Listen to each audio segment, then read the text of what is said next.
എറണാകുളത്തെ മൂവാറ്റുപുഴ പ്രദേശം ജില്ലയാക്കുന്നതിനെക്കുറിച്ച് ഗൗരവതരമായി പരിശോധിക്കുമെന്ന് മുഖ്യമന്ത്രി വി.ഡി. സതീശൻ. സർക്കാർ ഡീലിമിറ്റേഷൻ കമ്മീഷനെ കൊണ്ടുവരും. സ്വന്തം ജില്ലയിൽ നിന്ന് മൂവാറ്റുപുഴ വേർവിട്ടു പോകുന്നതിൽ വിഷമമുണ്ടെങ്കിലും ഡീലിമിറ്റേഷൻ കമ്മീഷൻ ഇക്കാര്യം പരിഗണിക്കുമെന്നും മൂവാറ്റുപുഴക്കാരുടെ വിഷമങ്ങൾക്ക് പരിഹാരം കാണുമെന്നും മുഖ്യമന്ത്രി പറഞ്ഞു. നഗരസഭയുടെ ത്രിവേണി ഓണാഘോഷങ്ങളുടെ ഉദ്ഘാടനം നിർവഹിച്ച് സംസാരിക്കവെയാണ് മുഖ്യമന്ത്രിയുടെ പ്രതികരണം. ഒറ്റ വാചകം മാത്രമേ ഞാൻ പറയുന്നുള്ളൂ. എല്ലാ സങ്കടങ്ങളും എല്ലാ വിഷമങ്ങളും മാറ്റും. പിന്നെ നമുക്കൊരു കാലം നഷ്ടം വന്ന നമ്മൾ ആഗ്രഹിക്കുന്നത് അതിന്റെ പലിശ സഹിതം കിട്ടണമെന്നാണ്. അതിന്റെ പലിശ സഹിതം മൂവാറ്റുപുഴയ്ക്ക് തരും.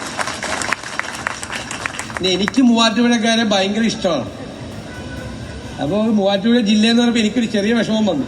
കാരണം എന്റെ ജില്ലയിൽ നിന്ന് മൂവാറ്റുപുഴ വേറിട്ട് പോകുമെന്നല്ല. എന്നാലും ആ കാര്യം കൂടി ഗൗരവമായി പരിശോധിക്കുന്നുണ്ട്. ഒരു ഡീലിമിറ്റേഷൻ കമ്മീഷൻ ഈ ഗവൺമെന്റ് കൊണ്ടുവരും. ആ കാര്യത്തിൽ ഇതുകൂടി ഉറപ്പായിട്ട് പരിഗണിക്കും. അപ്പോൾ നിങ്ങൾക്കും നിങ്ങളുടെ സുഹൃത്തുക്കൾക്കും കുടുംബാംഗങ്ങൾക്കും എല്ലാവർക്കും ഹൃദയംഗമമായ ഓണാശംസകൾ നേർന്നുകൊണ്ട് ഞാൻ ഈ മൂവാറ്റുപുഴ നഗരസഭയുടെ ത്രിവേണി ഓണം ഉദ്ഘാടനം ചെയ്തതായി അറിയിക്കുന്നു. നന്ദി.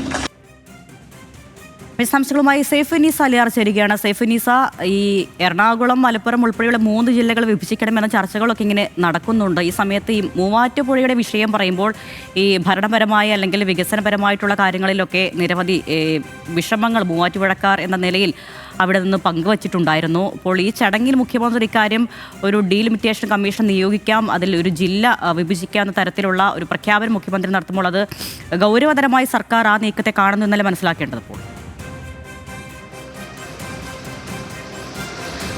തീർച്ചയായും അരുണ്യ, നേരത്തെ ഇത്തരത്തിലുള്ള ചർച്ചകൾ പല സമയങ്ങളിലും ഉയർന്നു വരികയും പിന്നീട് അത് വേണ്ട രീതിയിൽ പരിഗണിക്കപ്പെടാതെ പോവുകയും ചെയ്തതാണ്. ഏറെക്കാലമായി ഈ കിഴക്കൻ മേഖലയിലുള്ളവരുടെ ഒരു ആവശ്യം കൂടിയാണ് ഇടുക്കി ജില്ലയുടെ ചില ഭാഗങ്ങളും ഒപ്പം തന്നെ മൂവാറ്റുപുഴ അടക്കമുള്ള ഈ എറണാകുളം ജില്ലയുടെ കിഴക്കൻ ഭാഗങ്ങളും ഒക്കെ ചേർത്ത് ഒരു പുതിയ ജില്ല രൂപീകരിക്കണം, മൂവാറ്റുപുഴ കേന്ദ്രീകരിച്ച് ഒരു ജില്ല രൂപീകരിക്കണം എന്നുള്ളത്. അത് കഴിഞ്ഞ UDF സർക്കാരിൻ്റെ കാലത്ത് ആലോചനയിലും ഏകദേശം ചർച്ചകളിലൊക്കെ വന്നതാണ്. പിന്നീട് അത് പരിഗണിക്കാതെ പോയി. പ്രത്യേകിച്ച് ഇന്ന് ഈ വിഷയം എടുത്തു പറയാനുള്ളൊരു കാരണം എന്ന് പറയുന്നത്, ഇന്ന് മൂവാറ്റുപുഴയിൽ ഒരു പരിപാടിയിൽ പങ്കെടുക്കവേ അവിടുത്തെ MLA മാത്യു കുഴൽനാടനാണ്. മാത്യു കുഴൽനാടൻ കഴിഞ്ഞ സർക്കാരിൻ്റെ കാലത്ത് LDF സർക്കാരിനെതിരെ താൻ നടത്തിയ ചില നിയമ നടപടികളും അതിൻ്റെ പേരിൽ തൻ്റെ മണ്ഡലത്തിൽ തന്നെ പല വികസന പ്രവർത്തനങ്ങളും നടത്താൻ ഫണ്ട് ലഭിക്കാതെ പോയ പ്രശ്നങ്ങളും ഒക്കെ തന്നെ ചൂണ്ടിക്കാണിച്ചുകൊണ്ട് മാത്യു കുഴൽനാടൻ ഒരു പ്രസംഗം നടത്തുകയും അതെല്ലാം പരിഹരിക്കപ്പെടുമെന്ന് പ്രതീക്ഷിക്കുന്നതായുമൊക്കെ മാത്യു കുഴൽനാടൻ പറഞ്ഞു. അതിന് മറുപടി പ്രസംഗത്തിലാണ് മുഖ്യമന്ത്രി ഈ രീതിയിലൊരു വാഗ്ദാനം നൽകിയത്. അതായത് എന്തെങ്കിലും നഷ്ടപ്പെട്ടു പോയിട്ടുണ്ടെങ്കിൽ അതിൻ്റെ ഇരട്ടിയായി കിട്ടണമെന്നാണ് നമ്മൾ ആഗ്രഹിക്കുന്നത്.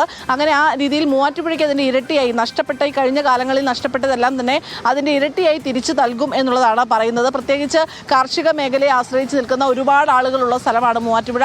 അതുകൊണ്ട് തന്നെ ആ രീതിയിലുള്ള ഫണ്ടുകളും ആ രീതിയിലുള്ള പരിഗണനകളും ഒക്കെ കിട്ടാത്തത് കൊണ്ട് ഒരുപാട് ബുദ്ധിമുട്ടുകൾ അനുഭവിക്കുന്നുണ്ട്. ഇതെല്ലാം മനസ്സിലാക്കിക്കൊണ്ടുള്ള ഒരു പ്രതികരണമാണ് മുഖ്യമന്ത്രി നടത്തിയത്. എന്തായാലും മൂവാറ്റുപുഴ ജില്ലയെ ഒരു ആലോചിക്കാനുള്ള ചർച്ച പരിഗണനയിലുണ്ട് എന്നുള്ളത് മുഖ്യമന്ത്രി തന്നെ പറഞ്ഞിരിക്കുന്നു. ഒപ്പം തന്നെ ഡീലിമിറ്റേഷൻ കമ്മീഷൻ രൂപീകരിച്ച് അവർ കൃത്യമായി ഇതിനെക്കുറിച്ച് പഠിച്ച ശേഷം ഈ വിഷയത്തിൽ ഒരു കൃത്യമായ തീരുമാനം ഉണ്ടാകുമെന്നാണ്. എന്തായാലും ഈ മൂവാറ്റുപുഴ ജില്ലയാകുന്നതുമായി ബന്ധപ്പെട്ട് വീണ്ടും ഒരു ചർച്ച ഉരുത്തിരിഞ്ഞു വന്നിരിക്കുന്നു എന്നുള്ളതാണ് ഏറ്റവും പ്രധാനം.